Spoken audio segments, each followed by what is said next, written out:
گھر بھی کھانا باندھ کے لے جائیں. اس لیے مفاد پرست کوفی کوفہ میں پیدا ہونے والا رہنے والا نہیں ہے. کوفی ان صفات والا شخص کوفی ہے, اور آپ کو پوری تاریخ میں ملے گا. کربلا سے پہلے بھی کوفی ہے, حجاز میں بھی کوفی ہے, بصرہ میں بھی کوفی ہے, خراسان میں بھی کوفی ہے, پاکستان میں بھی کوفی ہے, ہندوستان میں بھی کوفی ہے, ساری دنیا میں کوفی آپ کو ملے گا ان خصوصیات والا. نہج البلاغہ میں امیر المومنین علیہ السلام نے اور امام حسین علیہ السلام نے ان کی خصوصیات سب سے بڑھ کر بیان کی ہیں. میں وہ خصوصیات آپ کے سامنے گن دیتا ہوں کہ امام حسن علیہ السلام کا لشکر کن لوگوں پر مشتمل تھا. پھر آپ یہ دیکھیں کہ آیا آج اس لشکر میں کوئی فرق پڑا ہے یا آج تک وہی چلا آ رہا ہے. ایک کوفیوں کے بارے میں سست عنصر ہیں, سست, ارادے کے سست, فیصلے کے سست, عمل کے سست. یہ امیر المومنین کا فرمان ہے نہج البلاغہ میں. دنیا زدہ ہیں, یہ امیر المومنین کا بھی فرمان ہے. امام حسین علیہ السلام بھی فرماتے ہیں کہ کوفی دنیا پرست ہیں. الناس عبید الدنیا, یہ بندگان دنیا, فرزندان دنیا ہیں. یہ خیانتکار ہیں کوفی, چونکہ ہر طاقتور کے ساتھ ہیں لہذا خیانتکار ہیں یہ کوفی. خیانت کرتے ہیں. 16,000 کا لشکر جا کے معاویہ کو, دشمن کو بیچ دیتے ہیں. خود فروش ہیں, آسانی سے بک جاتے ہیں. ان کو بیٹھ کے قبیلہ ان کوفیوں کا, یعنی کوفی صفت لوگ, کوفی مزاج لوگ. کوفی کوئی سرزمین سے کوفی نہیں بنتا, صفات سے کوفی بنتا ہے. یہ خود فروش ہیں. امام فروش, امام تک اپنا دشمن کے حوالے کرنے سے نہیں ٹلتے.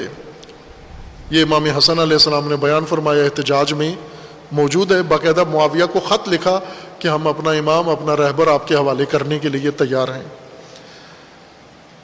افواہ زدہ, افواہوں پہ بہت زیادہ متاثر ہوتے ہیں. ان کے اندر افواہیں تیزی سے پھیلتی ہیں.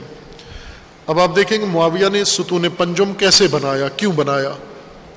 افواہوں پہ بہت کان دھرتے تھے.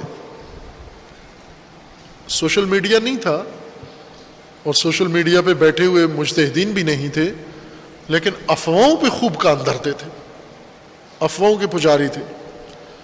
فرصت سوز, انہیں جو فرصتیں اور مواقع ملتے تھے ان سے فائدہ نہیں اٹھاتے تھے, فرصتوں کو جی بھر کے ضائع کرتے تھے. پراپوگنڈا کے مقابلے میں مفلوج ہو جاتے تھے. پراپوگنڈا کو تجزیہ تحلیل نہیں کر سکتے تھے, دشمن کی چال کو تشخیص نہیں دے سکتے تھے. یہ امیر المومنین علیہ السلام کے ان کے بارے میں اوصاف ہیں. فاقد صلاحیت تشخیص, حالات کی تشخیص, موقع محل کی تشخیص نہیں کر سکتے. دشمن کے دام فریب میں پھنسنے والے, جس طرح جنگ صفین میں امیر المومنین کے لشکر میں سے 12,000 کوفی عمرو بن عاص کے دام فریب میں پھنس گئے. قرآن نیزوں پہ اٹھایا, یہ اس کے امیر المومنین بتاتے رہے یہ فریب ہے. نہیں, بے وفا تھے. بے وفا یعنی وفاداری تبدیل کرنا ان کے لیے کوئی مسئلہ نہیں تھا. وفا اقدار میں سے نہیں تھی. وفا کی جگہ پر یہ مفاد کو رکھے ہوئے تھے کہ یہ دیکھو مفاد تمہارا کدھر ہے. ایسے عہد کے نام پر, وفا کے نام پر کسی کے ساتھ جوڑ رہو, ساری زندگی مشکلات میں رہو. کوفیوں کی منطق میں یہ تھا کہ ہمیشہ دیکھو فائدہ کون دے رہا ہے تمہیں, جو فائدہ دے رہا ہے بس اس کے ساتھ رہو. حق و سکوت لینے والے. ایک کام جو شامیوں نے کیا, شامی قبائل, کوفی قبائل میں جاتے تھے, قبائلی سرداروں کو کہتے تھے کہ تم معاویہ کا ساتھ دو, امام حسن کا نہ دو. بعض اوقات وہ کہتے تھے یہ نہیں ہو سکتا, ہمارا قبیلہ ہمارے خلاف ہو جائے گا. تو پھر اس کا یہ ان کو تدبیر بچاتے تھے کہ پھر اس کا مطلب یہ ہے کہ تم اگر جنگ نہیں کر سکتے, جنگ نہیں چھوڑ سکتے تو چپ رہو, نہ امام حسن کا ساتھ دو نہ معاویہ کا. یہ مان لیتے تھے کہ یہ درمیانی راستہ ہے تو اس کے بھی ہمیں پیسے دو تاکہ ہم چپ رہیں. حق و سکوت. ہمیشہ محاسبات میں غلطی کرتے تھے. اندازہ، حالات کا جائزہ غلط لگاتے تھے۔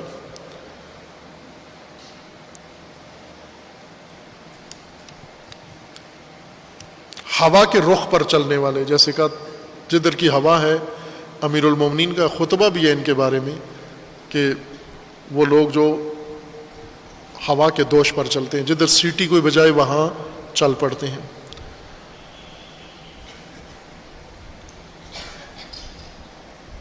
جنگ جمل میں امیر المومنین کی حکومت تھی اور کوفہ امیر المومنین کے تابع تھا۔ وہاں کے گورنر تھے ابو موسیٰ اشعری۔ امام علی علیہ السلام نے انہیں باقاعدہ وفد بھیجا، امام حسن علیہ السلام کو بیچ میں شامل کر کے، کوفیوں کو کہو کہ جمل کی جنگ میں امام علی کا ساتھ دیں۔ نہیں آئے، بہت قلیل افراد، چھوٹا سا ایک دستہ آیا، نہیں آئے۔ کیوں؟ اس لیے کہ انہیں احتمال تھا کہ دوسرا لشکر جمل والا وہ زیادہ طاقتور ہے، اس میں ام المومنین ہیں، اس میں بڑے بڑے صحابہ ہیں، اور پیچھے انہیں پتہ تھا ان کی پشت پر معاویہ ہے، تو امیر المومنین کی حکومت کو وہ سمجھتے تھے ڈاواڈول ہے، زیادہ چلنے والی نہیں ہے۔ جب دیکھا کہ امیر المومنین زیادہ مضبوط پوزیشن میں نہیں ہے، جنگ جمل میں نہیں آئے۔ لیکن جنگ صفین میں جب امیر المومنین جمل کو شکست دے کر بہت طاقت حاصل کر لی، جنگ صفین میں سارے کوفی آئے اور تاریخی شرکت کی۔ کوفی جتنے جنگ صفین میں شریک ہوئے اتنے پوری تاریخ میں نہیں تھے۔ 1.5 لاکھ یا 1,20,000 تک کوفیوں کی تعداد تھی جنگ صفین میں، چونکہ اب امیر المومنین طاقت میں ہیں۔ کمزور والیوں کے لیے سرکشی کرتے تھے، جیسے نعمان ابن بشیر ہے، طاقتور والیوں کے سامنے تسلیم رہتے تھے۔ یہ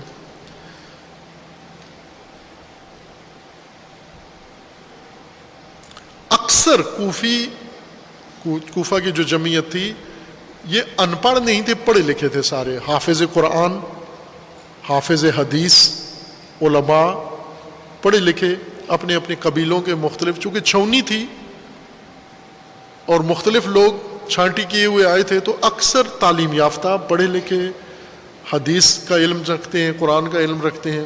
اور آج بھی اگر آپ دیکھیں ادبیات میں کوفی مکتب، ادب میں، نحو میں، صرف میں، کوفہ ایک مکتب کی حیثیت رکھتا ہے، چونکہ یہ سارے دانا لوگ پڑھے لکھے یہیں پر تھے۔ اس کے باوجود یہ مشکلات کیوں تھیں؟ چونکہ ہر پڑھا لکھا امام کے اپنے رہبر کی بات نہیں سنتا تھا، وہ اپنی نظریہ رکھتا تھا۔ ہر کوفی خود صاحب نظر تھا اپنی بات میں، کہ میرے نزدیک جنگ کرنی چاہیے، میرے نزدیک نہیں کرنی چاہیے۔ جیسا حضرت مسلم نے جب کہا کہ ہانی ابن عروہ کو آزاد کرانے کے لیے قیام کرنا ہے، سلیمان ابن سرد نے کہا کہ یہ قیام جائز نہیں ہے میرے نزدیک، کیونکہ مسلم ابن عقیل یہ معصوم نہیں ہے، اور امام معصوم ہو تو ہم قیام کریں گے۔ یہ سلیمان میں کوئی پاکستانی رگ تھی، یا پاکستانیوں میں کوئی سلیمانی رگ نظر آتی ہے ہمیں؟ اس نے اسی وجہ سے مسلم ابن عقیل کا نہیں دیا ساتھ، کہا یہ تو معصوم نہیں ہے مسلم ابن عقیل، وہ اپنے لشکر لے کے، قبیلہ لے کے بائیکاٹ کر کے چلا گیا، نہیں شامل ہوا اس میں۔ صرف ایک